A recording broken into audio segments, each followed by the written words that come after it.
अस्सलाम वालेकुम दोस्तों, साहिल ट्रिक्स में आपको खुशामदीद कहता हूँ। दोस्तों, उम्मीद करता हूँ कि आप खैर खैरियत होंगे। और आज की वीडियो में बात करने वाले हैं सऊदी अरबिया में मुकीम तमाम गैर मुल्की हजरात के लिए, चाहे वो प्राइवेट सेक्टर में है, चाहे गवर्नमेंट सेक्टर में है, चाहे वो किसी भी प्रोफेशन में काम कर रहा है, साइक ख़ास है, चाहे वो वर्कर है, चाहे वो आमिल मंजिली है, चाहे वो कोई भी वर्कर है। आपके इकामे पर भी 1000 रियाल का फ़ाइन लगा है या नहीं, आपने ये लाजमी से जो है वो चेक कर लेना है।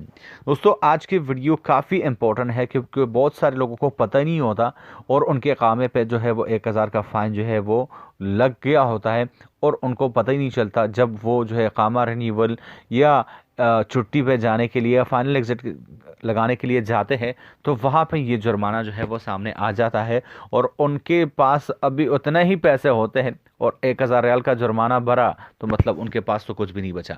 तो आज की वीडियो में बात करने वाले कि किस तरह आप सिर्फ अपने इकामा नंबर से चेक करेंगे कि कहीं आपके भी इकामे पे 1000 का फ़ाइन तो लगा नहीं है।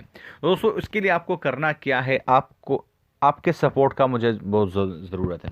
इस वीडियो को लाइक कर लेना है, इसके बाद चैनल को सब्सक्राइब करके नोटिफिकेशन बिल पर क्लिक करके ऑल को जो है सेलेक्ट करना है। अब आपको जो है वो तरीकाकार बताता हूँ। आपने इसी वीडियो के टाइटल पे एक मरतबा क्लिक करना है। जैसे आप इस टाइटल पे क्लिक करेंगे, यहाँ पे आपको मिल जाता है चेक वायलेशंस ऑनलाइन और यहाँ पे आपको ब्लू कलर की लिंक मिल जाएगी। दोस्तों, यहाँ पे जाके आपने जो है वो अपना इकामा नंबर और तारीख़ पैदाइश एंटर करनी है और सर्च पे जो है वह क्लिक करना है और आपको जो है वो पता चल जाएगा कि कहीं आपके इकामे पर भी 1000 रियाल का फ़ाइन तो नहीं लगा। तो मैं आपको रिकमेंड करता हूँ कि अभी जाके इसको जो है वो चेक कर लीजिए कि आपके इकामे पे फ़ाइन है या नहीं। तो मैं मिलता हूँ आपसे एक नए वीडियो के साथ, तब तक ले दीजिए इजाज़त। अल्लाह हाफ़िज़।